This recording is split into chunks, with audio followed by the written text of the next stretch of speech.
Bueno, muy buenas tardes para todo el énfasis de periodismo de la Universidad Santo Tomás. Nos encontramos con el señor Eduardo Luis, comentarista deportivo del canal RCN y Win Sports. Buenas tardes, Eduardo Luis, y gracias por aceptar esta invitación. Muchas gracias a ti y a toda la gente de la Santo Tomás. La verdad que muy contento de que me inviten a compartir con ustedes un rato. Listo, Eduardo Luis, y pues empecemos ya en esto y cuéntenos cómo empezó ese mundo deportivo para Eduardo Luis. No, el mío es un ADN. Mi papá era comentarista deportivo. Entonces toda la vida estuve rodeado por el hombre con el radiecito, a donde se movía, viéndolo ir a los estadios a transmitir. Entonces digamos que desde muy niño estuve impregnado de toda esta pasión por el periodismo deportivo, pero él era comentarista y yo quería ser narrador, siempre lo supe. Igual creo que todo viene de ahí, de él, de ese ADN que él me entregó. ¿Y en qué momento como tal, digamos de edad, dijo Eduardo Luis, voy a empezar mi carrera como tal ya siendo Eduardo Luis y no el hijo del anterior? Lo que pasa es que uno en la vida del narrador tiene muchas etapas y la primera es la del niño. Yo ya de niño narraba los partidos de por mi casa, yo imitaba narradores por mi barrio y yo narraba, muchas veces los amigos iban a jugar y yo narraba en el balcón, yo me paraba y narraba los partidos, entonces digamos que esa fue la primera etapa. Ya después cuando empecé a trabajar en los medios, que fue recién salido del colegio, me enamoré muchísimo del periodismo, por lo de mi papá como te contaba, y empecé a meterme en ese cuento. Fue en 1996 cuando relaté mi primer partido, ya apenas llevaba un año de haber salido del colegio y ya estaba relatando, entonces ya tengo una carrera un poquitico larga, ya han pasado más de 20 años desde eso. Y todavía en esa época apenas me llamaba Luis Eduardo, yo me llamo Luis Eduardo López, me lo cambié a Eduardo Luis, bueno, me lo cambiaron cuando trabajé en una emisora musical en Medellín, una emisora tropical, entonces era un nombre muy serio Luis Eduardo y me lo voltearon a Eduardo Luis, el único que te hace feliz, así era como decíamos, y se volvió jocoso. Y ya me lo dejé así por siempre y relaté desde esa época, entonces diría que narro desde el 96 más o menos. Y ya entrando como tal en el periodismo deportivo, ¿qué considera usted que debe tener un periodista deportivo para ejercer esta profesión? Mira que hoy en día tenemos una situación especial, y es que el periodismo deportivo es más grande. Incluso puedo decirte que en la mitad de mi carrera hubo una época en la que parecía que el periodismo deportivo iba a morir. Las empresas ya no estaban contratando a nadie, las empresas de radio solamente vendían los espacios pero no tenían empleados, era muy difícil. Y apareció la televisión y sacudió el periodismo deportivo de una manera tal que hoy hay mucho empleo en el periodismo deportivo y el campo del periodismo más fuerte hoy yo diría que es lo deportivo. Entonces, ante esta situación, yo creo que lo que necesita una persona es ser muy responsable. Hoy se exige más ética porque nuestros medios cada vez son más fuertes y además hoy tenemos más medios de comunicación. Antes era solamente lo que uno recibía, ahora hay forma de que todos emitan periodismo, hay interacción con el receptor, con el televidente, con el radioescucha. Entonces todo cambió. Eso te lleva a ser mucho más responsable con lo que dices, a entender que cada vez influyes más en las otras personas y eso te va a llevar a ser un mejor periodista. Ya después en la parte técnica hay que ser muy apasionado y en mi caso, mi espacio que es el relato, yo diría que ser muy original.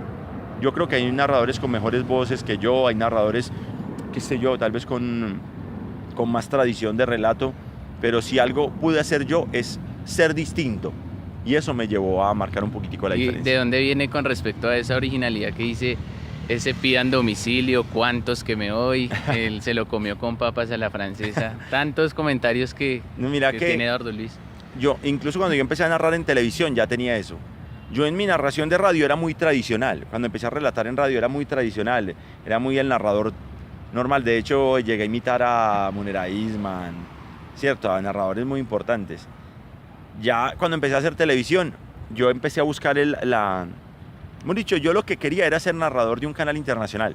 Era mi sueño. Yo decía, no, yo quiero narrar en tal y en tal. Pero porque aquí en Colombia no había transmisiones de fútbol, no había ningún canal deportivo, aquí no había. Y se me apareció Win Sports y eso para mí fue muy importante. Pero desde que yo empecé a hacer televisión, empecé a hacer esto de las frases, un relato más bien argentino, un relato más bien internacional. Y dije, vamos a meter esto de alegría, o sea, a veces el partido es muy malo, esto tiene que tener algo más que el partido, porque si no, ¿qué hacemos? Y empecé con lo de las frases, y empecé con una frasecita, y ve, tan bacano. La primera frase mía creo que fue, miente el relator, que es cuando un jugador, cuando digo que la tiene un jugador y mentiras que la tenía otro. Sí. Después, preparen, apunten, fue gol en el penal. O sea, esa es una de las frases con las que empecé. Y dije, mira, esto de las frases cómo pega, y empecé cada vez a sacar frases y frases. Y hoy en día simplemente estoy todo el tiempo pensando en eso. Y estoy viendo una novela y uy, esa frase. Yo veo en una película, ay, mira qué frase sota. Me cuentan un chiste, uy, lo puedo adaptar. Entonces, ya lo cogí con un estilo, ya la gente sabe que yo narro así. Hay muchos que les gusta, hay otros que no, como todo el mundo. O que me digan cuál es el único narrador en Colombia que le gusta a todo el mundo. No lo hay. Y ya con respecto a lo que decía los medios, ahorita se pueden hacer entrevistas vía Skype con algunos deportistas y eso. ¿Cree que eso le reduce un poquito de credibilidad a la noticia o el estar cara a cara, ver algunos gestos, pueden siempre ayudar a la noticia o cómo lo considera Eduardo Luis? Todo lo contrario, todo lo contrario. Mira, te lo decía hace un rato, el periodismo deportivo hoy es más importante que hace 5 años. Y lo es gracias a todo esto. A la aparición de los nuevos medios, la aparición del 3.0, la aparición de las redes sociales, la aparición de la tecnología y poder transmitir desde cualquier lugar al lado de cualquier persona. Antes uno para hacer una exclusiva tenía que pedir la exclusiva, tenía que viajar con camarógrafo. ¿Cuánto costaba eso? Ahora tú estás en un aeropuerto, uy, viene Falcao, pum, celular, pum, listo, y transmites en vivo. Eso le da fuerza al periodismo deportivo. No, todo lo contrario, lo que tienen las nuevas personas que están llegando al periodismo deportivo es más oportunidad, mucha más oportunidad. Hay gente que puede hacer periodismo deportivo sin trabajar en ningún canal, pero se las pueden arreglar con sus redes sociales para decir cosas interesantes o haciendo una página web y sobreviven y ganan dinero. No, hoy lo que hay son oportunidades. Y ya tocando el tema como tal de los exfutbolistas, tocando el tema puntual de Farid Mondragón, Aristizábal, ¿cree que ellos sí deben estar acompañando a los periodistas deportivos como para relatar sus experiencias y contar desde el punto de experiencia de ellos lo que pasa, o simplemente deben ser los periodistas deportivos los que deben estar en estos lugares? No, para nada, ellos tienen mucho que aportar. Bienvenidos, ni más faltaba. Yo creo que esa es una parte no del periodismo, una parte del deporte que el televidente quiere conocer. El tema es el uso. Entonces yo creo que todos tienen mucho que aportar. A mí me encanta. Yo transmito con Farid y me encanta cómo lo hace. He transmitido con Aristizábal, he transmitido con Córdoba, he transmitido con Valenciano, he transmitido con un montón de gente, con muchos. Y con todos me ha ido súper bien. Y yo creo que todos tienen mucho que aportar. En lo que no estoy de acuerdo es en que canales le den más presencia a los exfutbolistas que a los periodistas. Porque lo que sí es claro es que los programas deportivos los hacen los periodistas deportivos que fuimos los que estudiamos para eso. Entonces, nosotros los periodistas deportivos conducimos y hacemos los programas deportivos y tenemos opiniones experimentadas, aportes de personas que lo vivieron ahí dentro, que son muy importantes. Entonces, lo que no me gusta son esos programas deportivos que hay, en los que hay 3, 4 futbolistas y un periodista. No bregues. O sea, ¿esto qué es? No, el sentido común es más periodistas que futbolistas, ¿sí? Pero que son importantes, son súper importantes, ni más faltaba, me encanta que estén. Ya tocando el tema como tal de la responsabilidad social del periodismo, ¿cree que a veces se cometen irresponsabilidades al decir titulares como el clásico de la muerte, un duelo para el que sobreviva? ¿Cree que esto puede ocasionar algunas rivalidades entre los diferentes hinchas? Yo creo que en ciertos casos sí, pero no precisamente por el titular. O sea, no. Yo creo que ya todos entendemos qué es un partido de vida o muerte. Yo creo que yo lo entiendo. Ahora, no va a faltar el ignorante que no lo entienda así, pero son todas las emisiones. Incluso me pasa a mí con las frases que yo digo. Por ejemplo, cuando yo digo, preparen, apunten fuego, le han llegado mails al canal de gente diciendo que estamos en época de paz, estamos en el proceso, que eso es muy violento. Por Dios. Sí, eso es como decir, no vean El Chavo, porque don Ramón le pegaba un coscorronazo al Chavo. O sea, por Dios. Entiéndase el contexto de la situación y más que la emisión de los medios, porque los medios tienen derecho a promoverse, más que la emisión, aquí lo que viene es la familia. Hasta el fútbol necesita que un niño lo vea con sus padres. Hasta el fútbol necesita que un niño lo vea con sus padres. Entonces no le carguemos la responsabilidad de la educación a los medios de comunicación. Eso es una responsabilidad más que todo de los padres, sin decir que nosotros no tenemos nada que ver. Creo que sí tenemos que moderar nuestro lenguaje, porque nosotros sí cometemos un error y hay una faceta del periodismo que yo hoy no estoy tan de acuerdo. Yo no comparto el periodismo partidista, no me gusta mucho, porque normalmente, no todos, normalmente el periodismo partidista genera violencia. Entonces sale un periodista, graduado de periodista, que hace un programa deportivo y sale en un canal con impacto a decir cosas como, no, el clásico nos lo robaron. Eso es una opinión de hincha. Y eso genera violencia, porque eso le dice a todos los hinchas de su equipo que sí les robaron. Y entonces después van y hacen protestas y hacen agresiones. Eso está mal. ¿Me entiendes? Y mire que eso es un uso del lenguaje.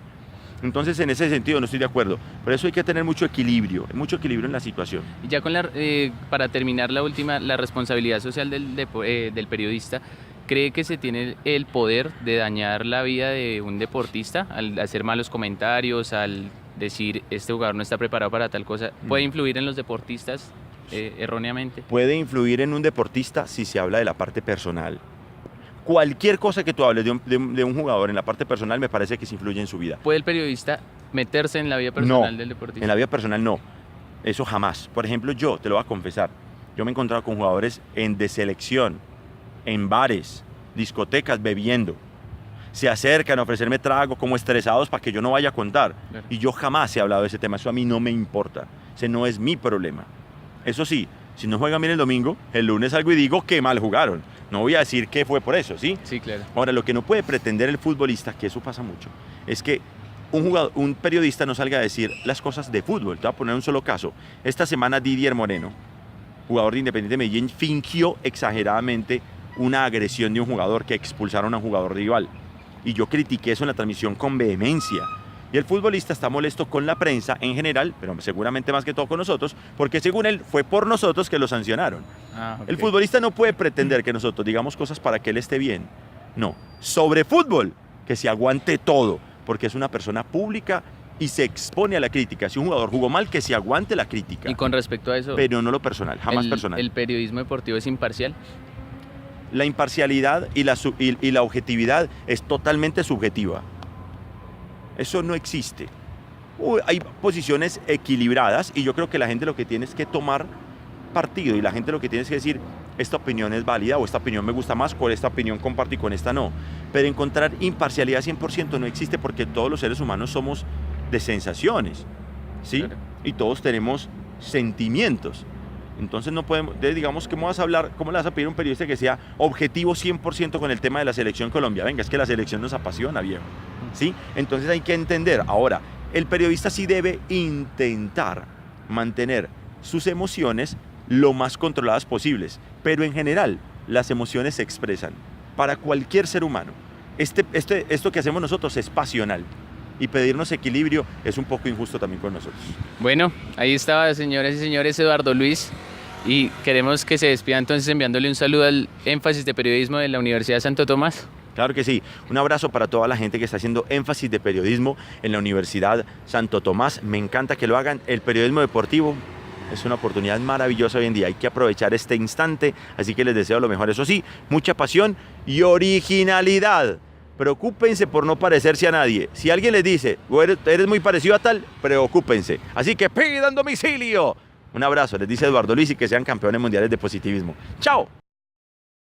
Un saludo muy especial a nuestra universidad, el énfasis de periodismo. Hoy nos encontramos con la bellísima e inteligente Melissa Martínez. Ella es presentadora en RCN Televisión. Y bueno, Melissa, bienvenida. Bueno, muchísimas gracias por la invitación y espero que esta conversación sea sobre todo bien utilizada para el desarrollo del área en la cual se la solicitaron. Listo. Bueno, cuéntanos tú cómo empezaste a inclinarte por el periodismo, ¿por qué escogiste esa carrera del periodismo? Bueno, yo siempre tuve un sueño y era parecerme lo más posible a mi tía, la que traía los regalos de diciembre. Y ese realmente es como un sueño infantil que posteriormente se convirtió en mi vida. Mi tía era comunicadora social, periodista, y yo sentía que ella era en esencia una mujer muy abierta, y comencé a aprender un poco de ella, y luego me interesé desde los 6 años por esta carrera. Desde los 6 años dije, bueno, yo quiero ser como ella, teniendo como ese primer referente, y ya posteriormente me fui enamorando de la profesión. Y bueno, o sea, tú empezaste con el periodismo, pero después de unos años tú te decidiste, fue por el periodismo deportivo. ¿Por qué por ese lado? No, siempre desde mis inicios estuve en el periodismo deportivo en Radio Mar Caribe, ya desde el año 2004, es decir, hace 13 años. Cuando inicié en Radio Mar Caribe, inicié como periodista deportiva de los fines de semana y posteriormente me llamaron de Telecaribe, hice un paso a Noticias RCN como corresponsal de deportes y tuve una oportunidad de hacer La Patrullera RCN, que de pronto es uno de los proyectos más recordados en los que he estado y me dio el trampolín para llegar al set de noticias, pero como mi vocación siempre había sido el periodismo deportivo, pues me dieron la posibilidad de estar en el set de deportes. Bueno, y cuéntanos tú qué experiencia, o sea, ¿cuál ha sido la experiencia más significativa para ti dentro del periodismo deportivo?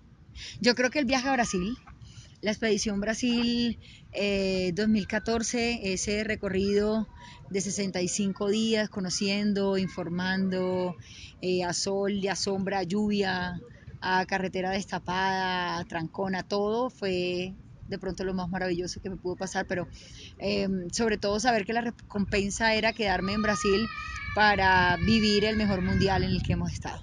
Claro, por ahí estoy averiguando y me enteré que a ti te gusta como tal, o sea, aparte del fútbol, el béisbol y el boxeo. Ah, sí, me encantan esas dos disciplinas porque tienen que ver mucho con mi esencia caribe. Yo nací en Soledad Atlántico y eso, estas dos disciplinas uno las va llevando en las venas, el boxeo y el béisbol, eh, y cada una de ellas les recuerda a alguien, le recuerda a algún deportista que lo inspiró en algún momento a uno. Bueno, y ya en el periodismo deportivo, digamos, en cuestión de que hay personas que pues, digamos, por ejemplo, que estudiamos periodismo deportivo, que estudiamos comunicación, pero también vemos en la televisión o escuchamos en radio a exatletas, digamos, como el caso Farid Mondragón. ¿Tú Sí. crees que es bueno que estos personajes exatletas estén en un medio de comunicación siendo comentaristas, narrando? A mí me parece que sí, es que se han dedicado toda la vida a darnos gloria desde el otro lado, desde el escenario, y ahora que estén detrás de él transmitiendo, me parece que es positivo. Sí creo que tienen que prepararse para hacerlo de buena manera, para hacerlo a nivel en una transmisión, pero sí lo veo como algo positivo porque ellos pueden aportarle algo que de pronto uno nunca va a poder hacer y es saber cómo en realidad vive por dentro un deportista cualquier competición. Bueno, y tú a lo largo de estos años, ¿cómo has visto que ha evolucionado el periodismo en el ámbito deportivo? Bueno, yo creo que ahora hay una exigencia mayor porque con las redes sociales y con todos los cableoperadores, cualquier persona tiene acceso a la información, entonces hay que ser más veraz y entregarle de alguna manera a la gente cosas que desconozcan. Detalles más profundos en cualquier transmisión. Entonces, por eso hay una exigencia mayor a estar preparados, más informados, lo que no es evidente para la persona que está a través de un Twitter, un Facebook o sencillamente viendo una transmisión en televisión. O sea, ¿tú qué le recomendarías a los estudiantes, a los futuros periodistas que se quieran incursionar en el ámbito deportivo? ¿Qué le recomiendas pues, para que sea un periodismo deportivo de calidad? Yo lo que creo es que primero tienen que enfocarse, ok, lo que yo quiero es periodismo deportivo y allí comenzar a empaparse, hacerse bueno por lo menos en una disciplina y después de ya tener ese bagaje y ese conocimiento, tratar de ir aportando conceptos con relación a cada uno de cada una de esas disciplinas, abriéndose espacio en las redes sociales inicialmente y posteriormente si tienen la posibilidad de un medio de comunicación, ¿por qué no? O sea, tú me dices que es más importante enfocarse en, digamos, en fútbol y no en las otras. O sea, me refiero que el periodista debe saber más de un tema en específico Yo creo que o es importante que sepan también de otros Yo creo que temas. un periodista tiene que ser integral, debe tratar de hablar de todos los temas posibles, debe tener un bagaje, un conocimiento, pero sí creo que al especializarse en un área tiene un camino tal vez más rápido, menos todero y más yo me apunto a esto y voy a enfocarme hacia ese camino. Bueno, Melissa, ya para terminar, ¿cuáles son tus proyectos a futuros en el periodismo deportivo? No, yo creo que es un proceso y lo estamos viviendo. Ya son más de 4 años en el set, que era un sueño y es un sueño. Y ahora creo que cada día te va trayendo un reto. Sencillamente esperar con calma cuál es el próximo paso que hay que dar. Claro. Bueno, ya Si por favor te despides y le mandas un saludo a los estudiantes del énfasis de periodismo de la Universidad de Santo Tomás. Bueno, este es un saludo muy especial de parte de Melissa Martínez para todos los estudiantes del énfasis de comunicación social de la Universidad de Santo Tomás, para que sigan allí concentrados, trabajando por sus sueños, preparándose, que seguramente voy a tenerlos aquí de compañeros pronto. Gracias, chao.